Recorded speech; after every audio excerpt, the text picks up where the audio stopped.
So today we'll talk about auditing your business to find the best AI tools and automations that you need to implement. And if you're looking to implement AI in your business and feeling pretty overwhelmed right now, I'm going to help you and make this super practical. So we're going to sit down and implement a specific framework that I've designed over the 7 years that I've been helping clients with this stuff. And in about 10, 15 minutes, you'll know exactly which AI tools and automation to build and what they'll do for your business. Plus, I'll run you through some examples so that you can see exactly what this really looks like step by step. Let's do it. And by the way, if you want me to do this audit for your business in a future video, then go ahead and fill out the quick questionnaire that I'll put in the description. All the answers will be anonymous. So let's start with the process for this audit. And then later on, I'll walk you through a case study for a business to make this all come together for you.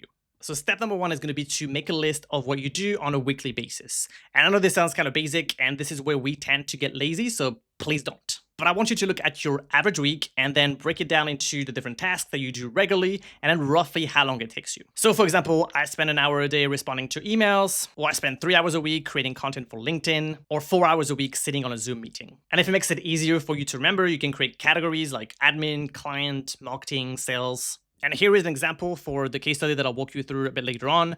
But be specific. Don't just say I spent 3 hours on marketing. Like, be more specific. What did you do exactly for marketing? I created a LinkedIn post. I created content. I did some cold emails outreach. Whatever you did, be a bit more specific, but don't go too much into details just yet. This should only take you about 10 minutes, but really do take the time to write down those things that you do on a weekly basis and just make an effort to not be lazy here. Step number two is going to be to do some filtering. And here we're going to use a framework that I've designed that I call the 3 A's, but we're going to want to put those tasks into 3 buckets: automate, augment, and avoid. Automate are going to be those tasks that are really repetitive and follow a sequential workflow. So things like client onboarding or invoice generation. Augment are going to be for the tasks that are a bit more creative or strategic. So things like writing content or creating a design or working on a client action plan. AI is going to help here, but you're still going to be the driver. And then avoid, and these are high-touch, human-heavy things, like a deep client conversation or a coaching call. And these are the ones that trying to automate or just hand it off to AI can actually hurt your business. So add this to your spreadsheet, and again, just bucket all of those tasks into those 3 different categories. Step 3 is going to be finally to determine the AI solution. And there are 3 ways that AI can help. Most of the time is going to be to either use an LLM or an AI SaaS tool or an AI automation tool. So for LLM, obviously, I'm talking about things like ChatGPT and specifically the project. So these are little folders where you can have conversation. And the more you talk to it, the more it knows about you, the more it has context, the better responses it's going to get you, and the less effort you have to make for prompting. So sometimes setting up a project or custom GPT is going to be the most efficient way to deal with the tasks that we listed out before. But obviously, those LLM don't actually do anything. They don't, create things for you. They just reply to your prompt, and that's really when the AI tools and SaaS tools come in and fill in the gap. And then finally, when we're talking about a workflow that requires a bit of reasoning, but it's just a set of sequential steps, then that's when the AI automation tools like N10 is going to come into play. Step number 4 is going to be when you implement and refine the process. And now that you have a plan, you can go ahead and find some specific AI solutions for these tasks that you're trying to automate. But notice here that it's better to first identify the things that you would want to have AI help you with, rather than just starting from the standpoint of what can AI do for me, and then just look at the thousands of tools available and then just sort of get lost into it. Start with 1 or 2 of those tasks in your list and just give it a week, see how much difference it makes. You may need to get used to those new processes, so just be patient. But also be honest about how much time it's actually saving you and if it was worth automating, and also if the output is something that you're satisfied with. Okay, so that's the theory, but now let's look at a practical example. So back to this worksheet, and let's say that I'm Jack and I run a web designer agency.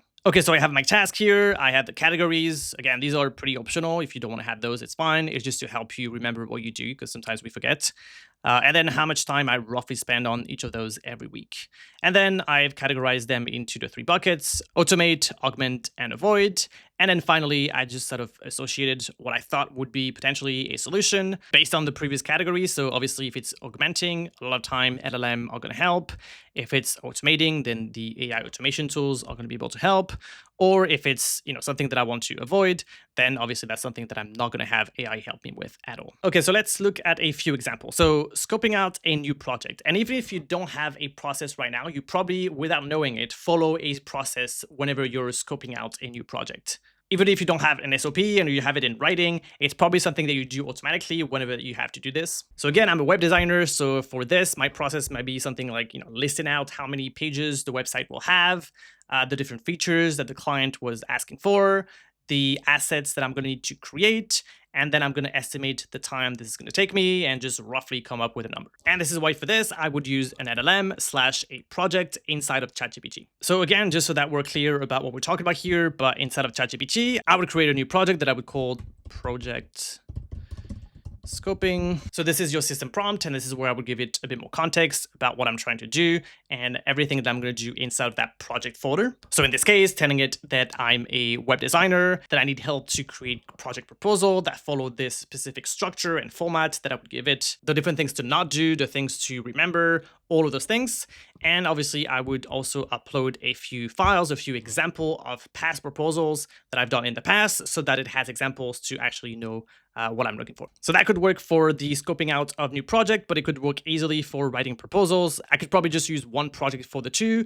First, starting with the scoping of the new project, and then asking the AI to also give me a proposal writing based on the format that I usually have. Okay, so next example, let's talk about task management. And here I mean, whatever task management software you're using, whether that's Trello, Asana, Monday, just having this be a little less of a pain in the ass and having AI just sort of create this for you and set up reminders and everything you need to do. So let's say that I have a client meeting where we go through a new page that I've designed for this client. Again, I'm Jack, a web designer, and we go through the page together on the call, and we mention all of the adjustments that we want to make to the page. What you could have here is something like Fireflies or Auto AI to actually listening to the call. I know ChatGPT also has this new record button that could be a good fit here, but essentially just listening to the call and note all of the things that we talked about and all of the changes that we want to make on the page. And that's something N8N would help to sort of orchestrate. So we have, Fireflies to listening to the call and create a transcript into ChatGPT to digest all of this, and then create separate specific tasks for things that I need to change on the page,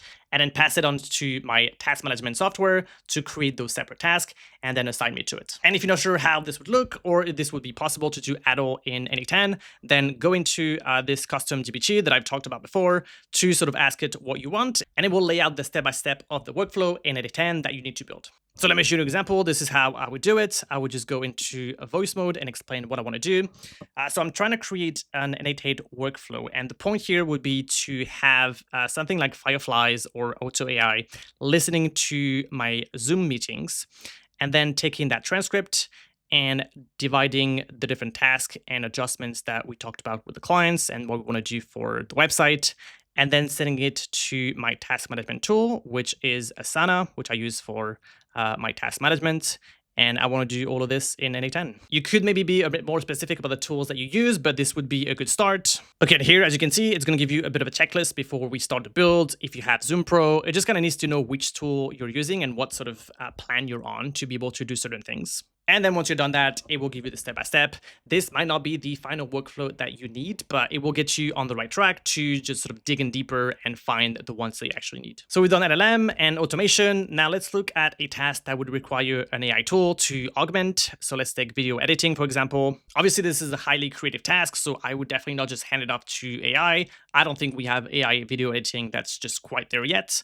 So for now, there's going to be a bit of a manual step, but AI can still help with quite a bit. So I use this tool called Gling, and I'll show exactly what it does. So what you would do here is to upload your raw footage from your shoot, and then it's going to do a few things automatically. It's going to look for cutting out the bad cuts, and then cutting out the silences, and then cutting out the filler words that you use. So essentially what you're going to end up with here is going to be sort of your video and then the transcript with all of the crossed out parts that, the AI has detected is probably worth cutting out. But then what you can do is, saying, actually, I don't want to say this at all in my video.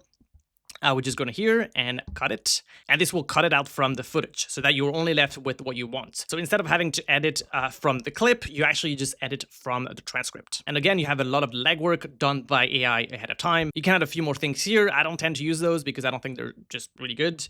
But if you just wanted to add some B-rolls, AI generated B-rolls, and caption and jump cuts, you can also do this directly here. Mainly what I use it for is just to, find the bad cuts. As you can see, I've tried to repeat the sentence a few times before I get it right.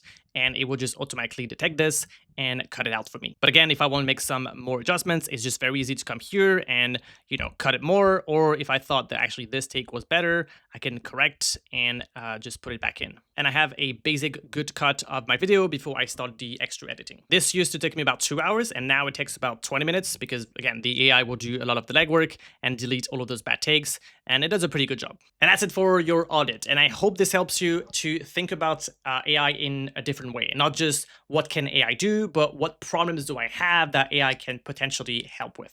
And I've mentioned N8N for a few of those automations here, but if you've tried N8N before and it's a bit confusing, then go ahead and check out my last video where I talk about Flowise, which might be a lot easier for a lot of people to do those AI automation. But if you just want to keep updated with new AI automation and how to use them, go ahead and subscribe to my free newsletter. That's going to be in the description. Thank you for watching, and I'll talk to you soon.